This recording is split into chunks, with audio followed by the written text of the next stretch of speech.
Hey friends, I want to talk to you today about something beyond the world directly of food as medicine. I'm often taking you down the rabbit hole on biochemical mechanisms of action of different compounds and how they work in our body. But today I want to talk about self-talk and how our thoughts affect our biology and our physiology. So, you've all heard of the placebo effect, right?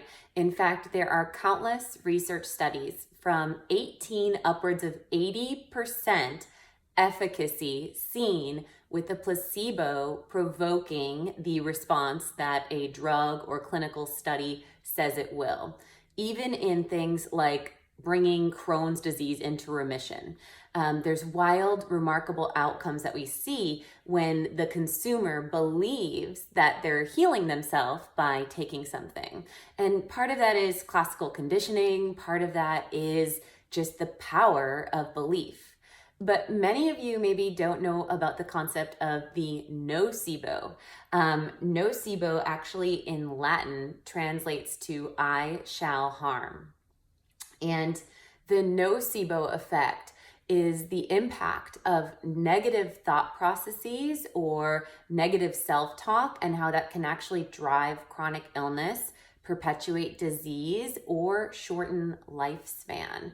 In fact, there was a study done by Bernie Siegel, and they used a saline, and they told the participants of a trial that it was chemotherapy. 30% of the participants lost their hair. That's just remarkable. And I believe 80% of the participants had nausea and vomiting. And it was just a simple saline solution, but they believed that they were taking in something that could drive these negative outcomes, and those manifested within their body. So what I'm presenting you guys with today is what happens if every day we tell ourselves, I'm so ugly, I'm so fat, this isn't gonna work for me, I don't know why I'm wasting my time with this diet, I'm not worth it. Unfortunately, I work on a clinical level with so many patients and followers that are not their own best friend, but are their own worst enemy. If we think of our thought processes as like a cassette reel, millennials, hang in there. It's a thing that you used to play in a cassette player. Think of it as a cassette reel. And, this has been recording our messaging that's been coming into us for all of the years of our lives, right?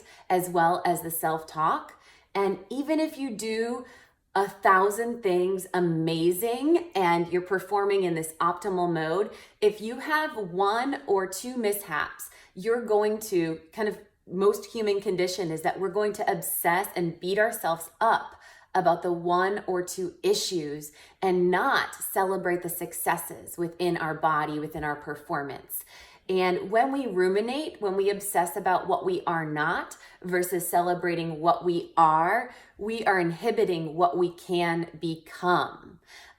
Take just a simple experience with me. I want to get a little deeper into the actual physiological response to stress. And I do a lot of that in the anti-anxiety diet.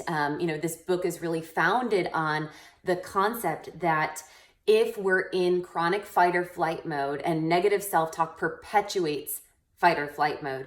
If we are in chronic fight or flight mode, the body stays in a reactive versus a regulatory mode. And when we're in reactive mode, we have higher output of adrenaline, of cortisol. This perpetuates anxiety and stress response. We are not in the regulatory mode, so we're inhibiting our thyroid releasing hormone, our thyroid stimulating hormone, so activation of a major metabolic gland.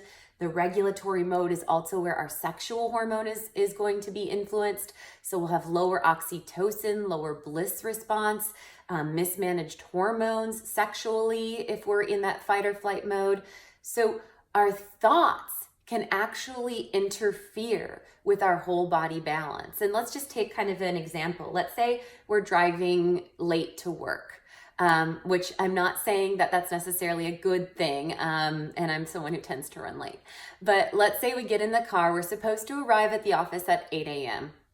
And we get in the car, we're supposed to leave at 7:30 and it's 7:42. So, you have this 30-minute commute to get to work. You can take that car ride saying, oh my gosh, Allie, you're such an idiot. I don't know why you changed your outfit 3 times. You knew that skirt didn't fit you anyway. If you would have worked out yesterday, maybe it would have, right? It keeps going. And I can't believe you're such an idiot, blah, blah, blah. And you're going through this process. You're kind of white knuckling. You're feeling tightness in your chest. Your heart rate is going up. Your cortisol is surging. When you get into the office, you drop your coffee and the whole day just cascades like this, right? And another example of what you could do in that scenario of getting in the car at 7:42 is you start the car, you look at the clock, and you say, I'm frustrated that I'm running late. I could do this and this and this differently next time, and I choose to release.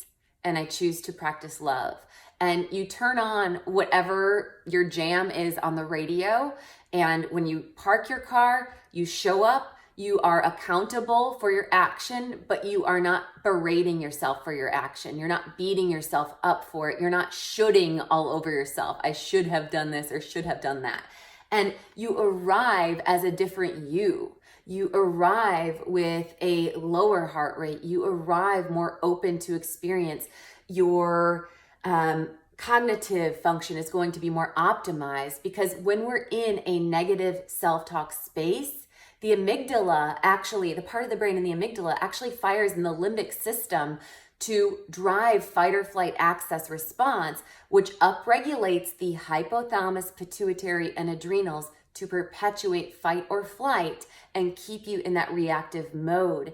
And that does not allow you for optimized regulatory function on a hormone level, as I mentioned, on a metabolic level, also on a cognitive level, and also on a digestive level. We talk about the sympathetic state being fight or flight and the parasympathetic state being rest, digest, but it also includes metabolize and reproduce.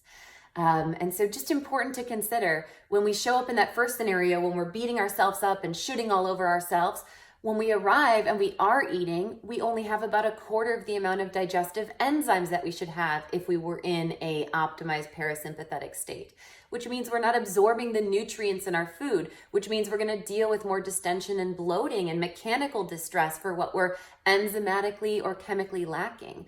Our hydrochloric acid, our stomach acidity is going to be buffered when we're in a stressful environment. So we won't be breaking down and activating our proteins in our meals, which means less available amino acids to rebound our neurotransmitters in our brain and give us that landing gear that we need from the stress response.